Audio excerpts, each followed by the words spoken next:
Hello जी, राम राम, जय माता दी। कैसे हैं आप लोग? उम्मीद है आप सभी अच्छे होंगे, स्वस्थ होंगे, मस्त होंगे और अपनी अपनी दुनिया में व्यस्त होंगे। और स्वागत है आप सभी लोगों का फिर से एक नए ब्लॉग में। और आज का ब्लॉग जो है वो फिर मैं आज शाम से स्टार्ट कर रही हूँ। मैं क्या करूँ, दिन में मुझे ना टाइम ही नहीं मिल पाता। और अभी मैं आज शाम में आई थी ना, तो एक बहुत ही ट्रेंडिंग सा सॉन्ग चल रहा है, उस पर मैंने वीडियो शूट करने के लिए अभी जो है मैं रेडी हुई हूँ। तो थोड़ा सा लुक जो है वो मैं आप लोगों को अपना दिखा रही हूँ। आप लोग कमेंट करना कैसी लग रही हूँ। और बस सिर्फ मुझे लगता है कि सिर्फ वही गाना जो है वो शूट कर पाई हूँ, वो भी अच्छे से नहीं हो पाया क्योंकि लाइट की प्रॉब्लम मेरे साथ हमेशा हो जाती है। मैं बहुत ही अच्छे से रेडी हो जाती हूँ, बहुत ही अच्छे से सारी प्रिपरेशन कर ले, लेकिन ये लाइट जो है ना, ये मेरे साथ मतलब बहुत बड़ा सियापा क्रिएट कर देती है। और अब देखो, मैं वीडियो तो ऐसे अपलोड कर दूँगी, आप लोग बताना कि कैसा वीडियो बना है। और अभी मैं चलती हूँ किचन में, क्योंकि किचन में बन रही थी बहुत ही ख़ास सी चीज़। तो वहाँ मैं आप लोगों को दिखाती हूँ कि किचन में जो है वो क्या बन रहा है। और अभी ना मैंने वो खाया है, तो इसलिए मुझे थोड़ा सा वो स्पाइसी लग रहा है, तो थोड़ा सा बोलने में भी ना थोड़ा वो हो जा रही हूँ। तो आप लोग कमेंट करके बताना मैं कैसी लग रही हूँ। कौन सा ट्रेंडिंग सॉन्ग चल रहा है बताओ जल्दी। और ना अभी शाम के कितने, अब जो है वो शाम के अभी 6:30 हो रहे हैं, तुरंत 7 बज जाएंगे। और ये क्या बोलते हैं, लाइट की वजह से अच्छे से वीडियो बन तो नहीं पाई, लेकिन देखते हैं, क्योंकि और तो अब दिन में मुझे मतलब टाइमिंग की प्रॉब्लम हो जा रही है ना। चलो किचन में मैं आप लोगों को दिखाती हूँ क्या बन रहा है स्पेशल सा।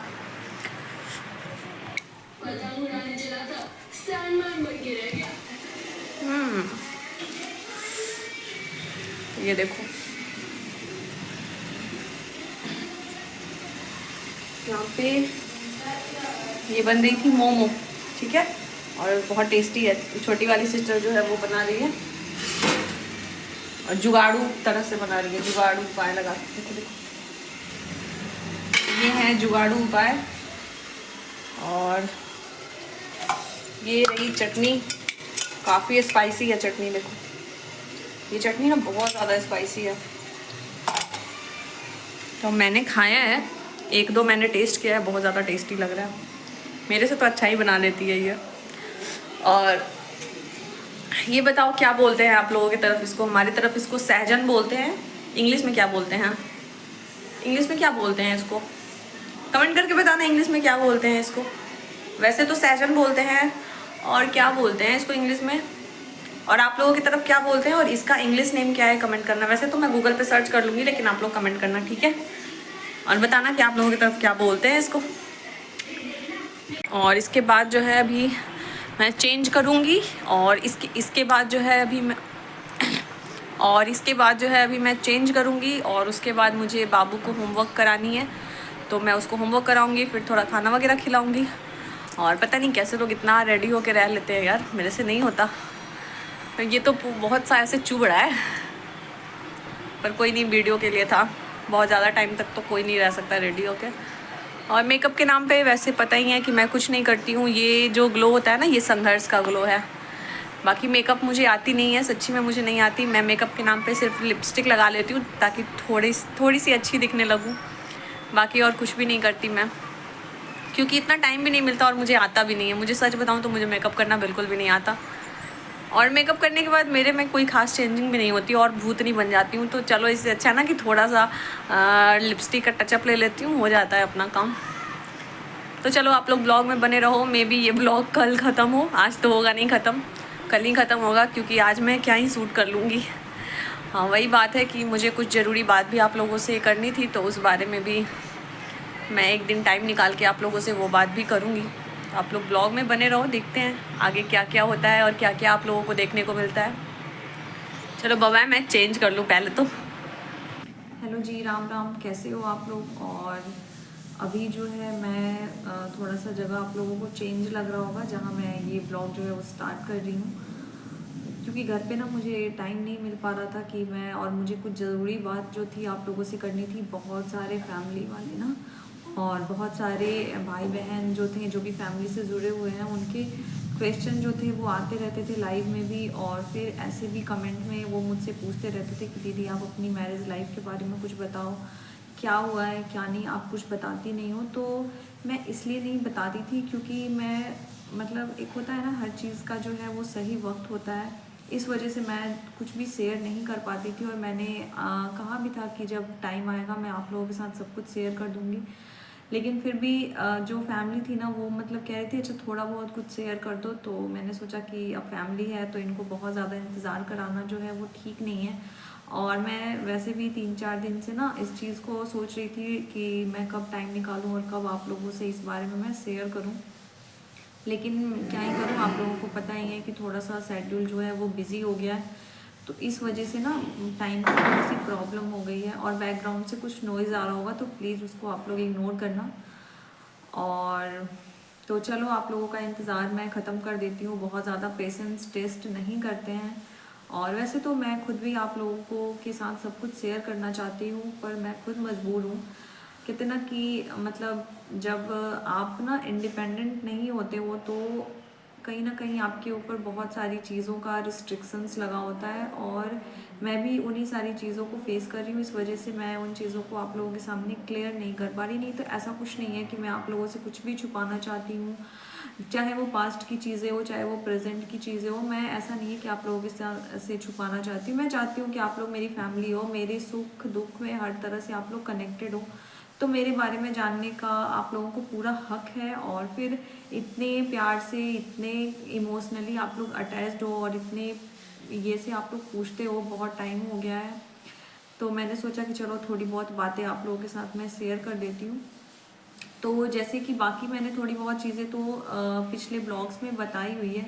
अगर आप लोगों ने नहीं देखा होगा तो उन ब्लॉग को आप लोग जाके ज़रूर एक बार देखना। और बाकी जो चीज़ें हैं मुझे लग रही है कि मुझे बता देनी चाहिए, तो बिल्कुल मैं आप लोगों को वो सारी चीज़ें आप लोगों के साथ शेयर कर दूँगी। तो जैसा कि मेरी जो मैरिज लाइफ है उसके बारे में बहुत सारे लोग जानना चाहते हैं कि दी आपकी मैरिज कब हुई थी, फिर ऐसा क्या हुआ जो आप अपने ससुराल में नहीं जाते हो, आप अपने ससुराल में से क्यों आ गए। फिर मतलब बहुत सारे ऐसे क्वेश्चंस हैं ना कि आपकी लाइफ में अभी क्या चल रहा है आपकी मैरिज को लेके। तो जी हाँ, मैं आपके इन सारे सवालों के आज जवाब बिल्कुल मैं देने के लिए रेडी हूँ। तो मेरी जो शादी हुई थी वो 2019 में हुई थी, और अभी करीबन उसको ना 5-6 साल में भी हो गए होंगे। तो 2019 में हुई, उसके बाद 1-1.5 साल तक मैं जो है अपने ससुराल में रही। और जो प्रॉब्लम्स होती है फेस करके, उनको इग्नोर करके, उनको साइड करके, और बस एडजस्ट करने की कोशिश कर रही थी।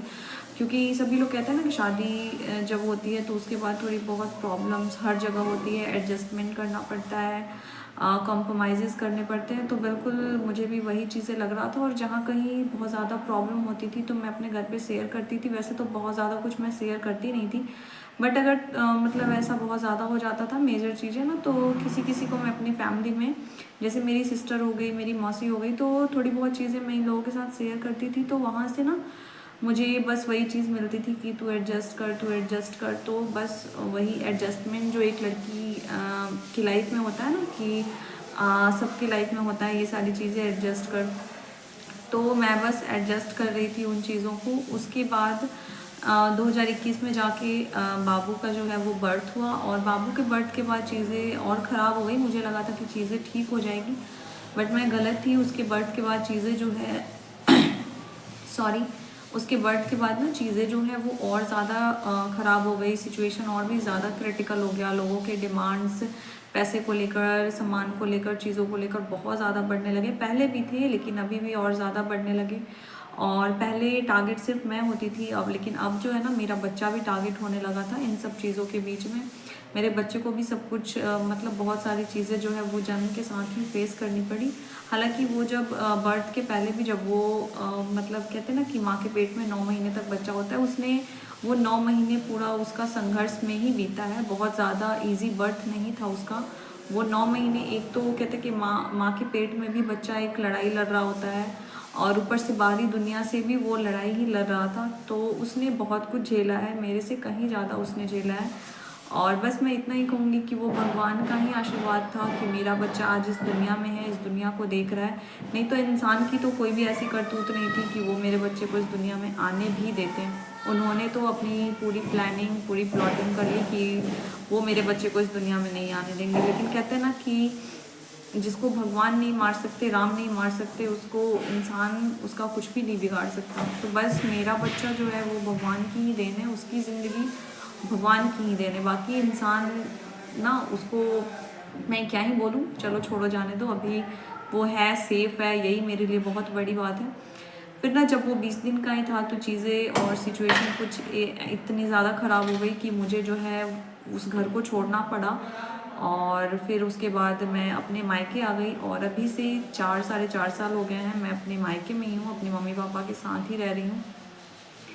और भी जो सारी चीज़ें हैं कि मतलब हाँ, आपके सामान वगैरह के बारे में बहुत सारे लोग पूछते हैं कि हाँ, तो जो मतलब शादी के समय जो भी सामान होता है या फिर बाद में भी कुछ कुछ ऐसे सामान होते हैं मायके वालों की तरफ से तो जाते ही रहते हैं, तो वो सारा सामान जो है मेरा वहीं पे है।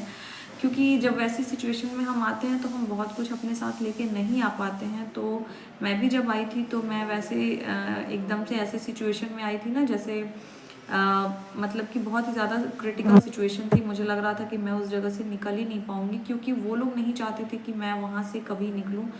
क्योंकि उनके दिमाग में था कि अगर मैं वहाँ से निकल जाऊँगी ना तो वो लोग मेरा कुछ भी नहीं बिगाड़ पाएंगे, और अगर वहाँ रही तो फिर तो वो लोग जब चाहे मुझे ख़त्म कर सकते हैं या मेरे बेबी को ख़त्म कर सकते हैं।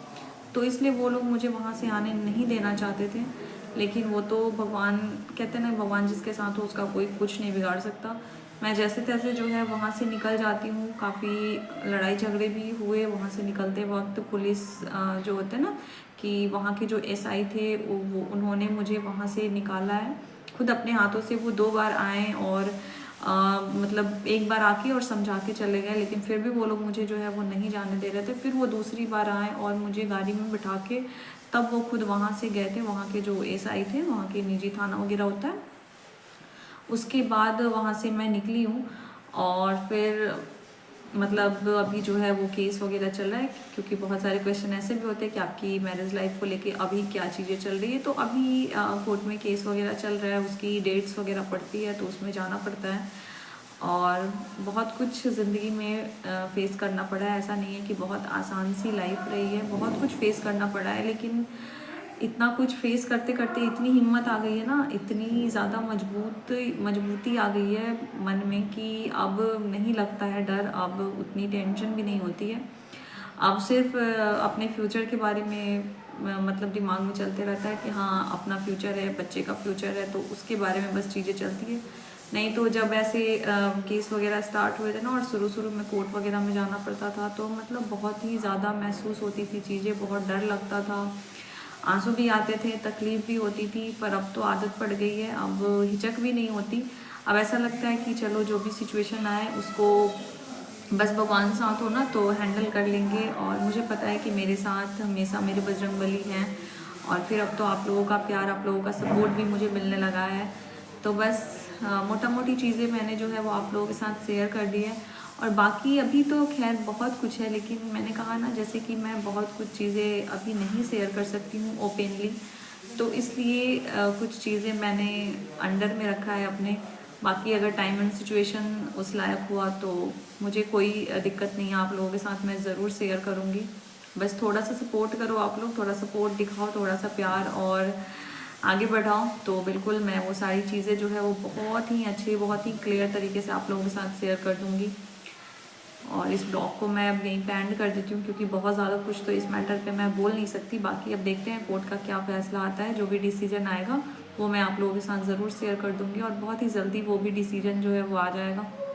और जो भी डिसीजन होगा ना, उसको मैं, आज तक मैंने हर फैसले को भगवान का फ़ैसला मानकर एक्सेप्ट किया है, और अभी भी जो भी डिसीजन आएगा उसको मैं भगवान का फ़ैसला मान के एक्सेप्ट कर लूँगी। और बाकी आप लोग तो वहीं मेरे साथ और मेरे बजरंगबली हैं। तो चलो इस ब्लॉग को यहीं पे एंड करती हूँ, और बाकी जैसी भी चीज़ें होंगी मैं आप लोगों के साथ शेयर करूँगी। और अगर आप लोगों के क्वेश्चंस का आंसर आप लोगों को मिल गया होगा तो प्लीज़ मुझे कमेंट ज़रूर कर देना आप लोग। और अगर कहीं कुछ फिर भी प्रॉब्लम हो रही हो, कुछ चीज़ें नहीं समझ में आ रही हो, तो वो भी आप लोग मुझे कमेंट में पूछ लेना। आपके जो मन में